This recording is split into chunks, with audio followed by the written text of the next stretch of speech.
Welcome into the Knicks-Verse halftime show, Knicks versus Raptors. Thank you guys for joining me here. Look, drop your comments, hit the thumbs up button for me, and share the video. And also, if you haven't subscribed yet, please do so. What's up, Tony, Gideon, Jose? Big Task. Thanks for showing up, man. It's been a weird game.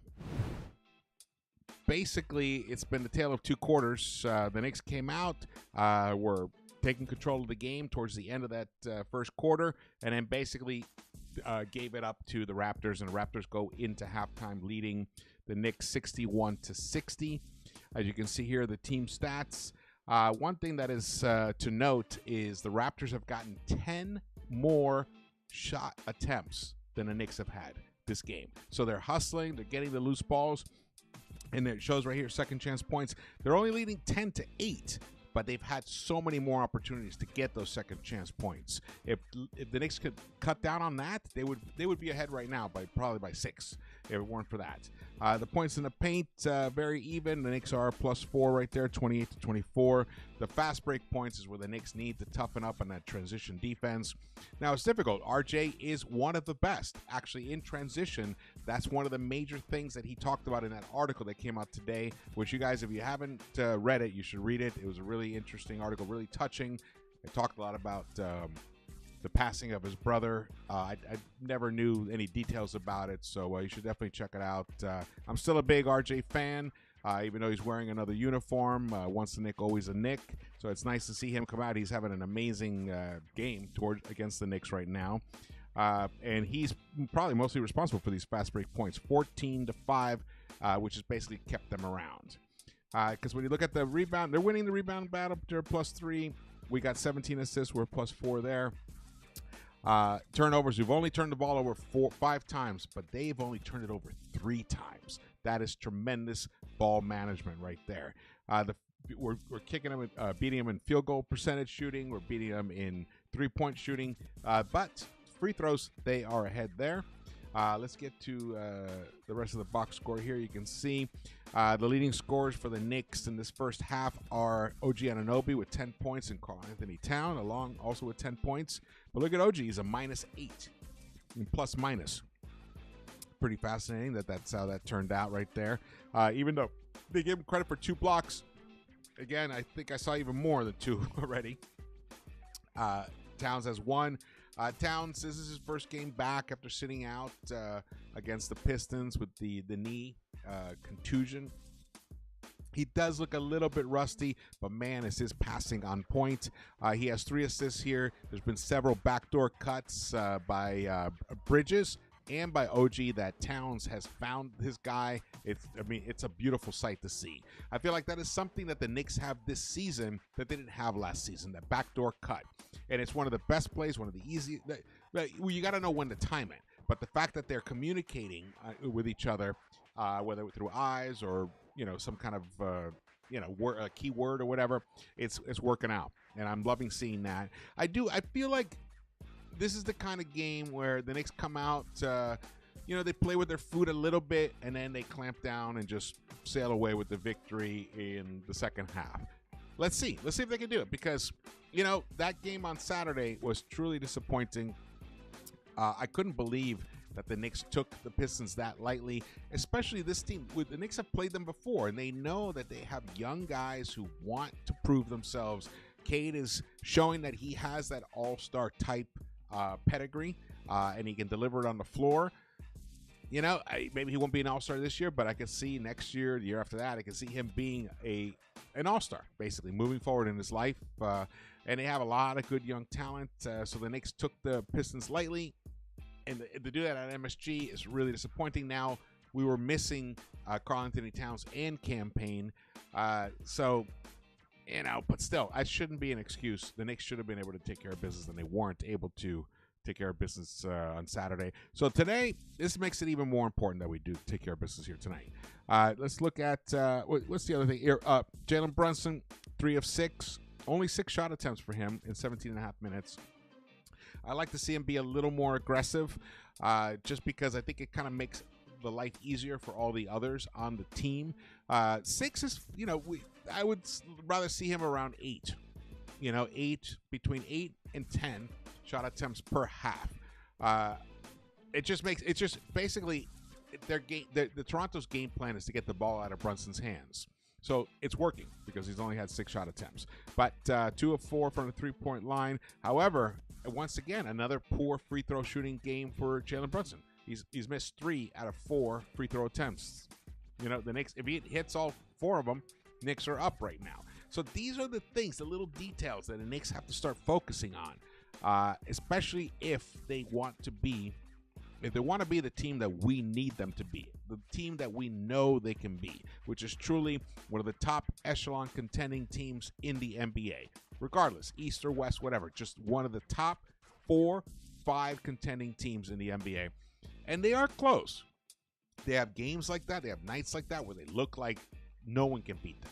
And then they have games like they had against the Pistons. And again, like they're repeating tonight. Now, I would say, despite the fact that the Pistons, they were a 9-win team on Saturday. Tonight, Toronto's a 7-win team.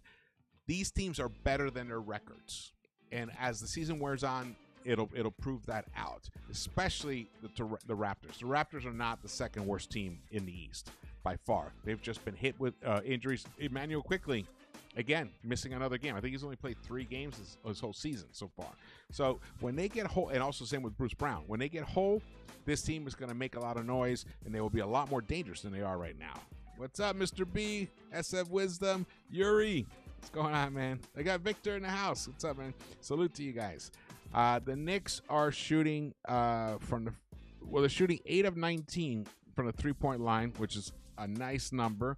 Mikal Bridges 1 of 3, though. The one 3-pointer he hit was a deadly one from the right corner. I love the way he attempted that. But look at Karl-Anthony Towns. Only 1 3-point shot attempt. That can't happen. That cannot happen. OG, he hit 2 of 5 right here, which is great, but come on. Karl has to have at least 3 or 4 3-point attempts per half. So I'm expecting some major adjustments to come out of this, out of the halftime with the Knicks. They've proven it before. We're in the third quarter. They can come out and just put their foot on the pedal and just run right through an opponent, and at the same time can get stops, can string 3, 4 stops together and really build that lead up. At one time, the Knicks did lead by 11 points. And then, boom, the offense disappeared, shut down, and I think the Raptors went on something like a 12-0 run or something. So it's a game of runs, not too many big runs. The Knicks did start off a little slow. So it's almost like they're kind of shaking off some cobwebs, almost kind of getting reacquainted with each other. I don't know why it has to be, but that's just what it seems like right now. No sign of Jericho Sims. Precious has basically taken over that role off the bench. Which is an interesting development. We'll see how this moves forward. I mean, Precious definitely is going to be a key piece of this rotation. And he's having a much better game tonight than he had the other night. In his 10 minutes, he has 7 points, 3 of 6 overall. He hit his 1 free throw attempt. He's picked up 4 rebounds, so that's nice. Towns already has 8 rebounds. 10 points. He probably will end up with a double-double tonight. Hart, though, 4 points, 2 of 3. He hasn't been aggressive enough on the offensive end and has not attempted one single three-point shot, and he's been our best three-point shooter for the last, eight or 9 games or so. So that's something that has to be adjusted. Now let's get to the Raptors scores. I'm trying to rush through this stuff because it's halftime. The game hasn't started yet. Okay, good. Here we are, the Raptors. RJ is crushing, 17 points for him. And this guy, Jacoby Walter, has 14 points off the bench, 4 of 8 in 11 minutes. That just once again, career night Knicks. Career night Knicks. You know what, Jacoby? You've been a little sad, down on yourself lately. Guess what? The Knicks are coming. You're gonna be able to wake yourself up and have a career night. Here we go. Jacoby Walter's having a career night right now. I don't know if it's if Thibs and the coaches just ignore certain players, or what it is. But we definitely have that. We give up too many points to unknowns or to guys that are just kind of journeymen. And again, it's happening tonight. Scotty Barnes, in his 18 minutes, he's hasn't done that well from the offensive end. He's 2 of 7, 1 of 5 from the three-point line. But he's got his 3 rebounds, 3 assists, 7 points, and he's a +3. The whole starting unit of the Raptors are in the plus-minus column. That means they're kicking our starters' butts right now. Jakob Poeltl, also kind of struggling, 1 of 4 himself, but does have 6 rebounds, 2 assists, and 1 steal, and a block.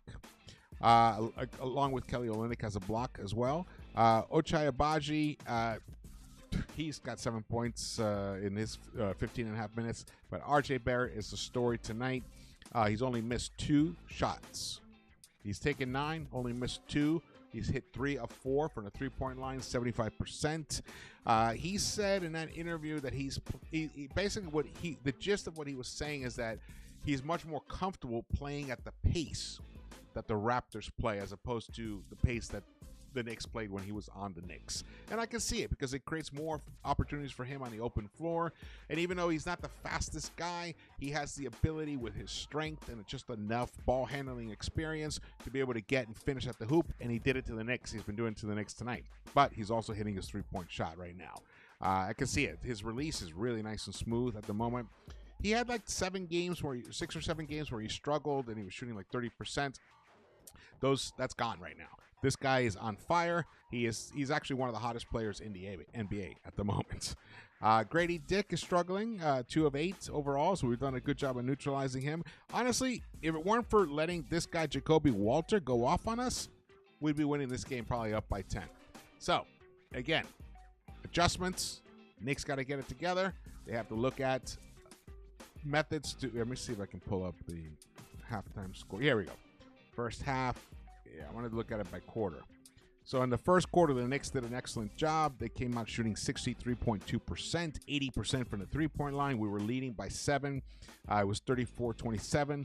But look, then you go to the second quarter, almost exact flip of the script. They light us up for 34, and we only scored 26, which is why we are down right now. What is this thing? Hide this. All right. That's pretty much it. All we got right now. You guys are going to head back, catch the second half. It's already started.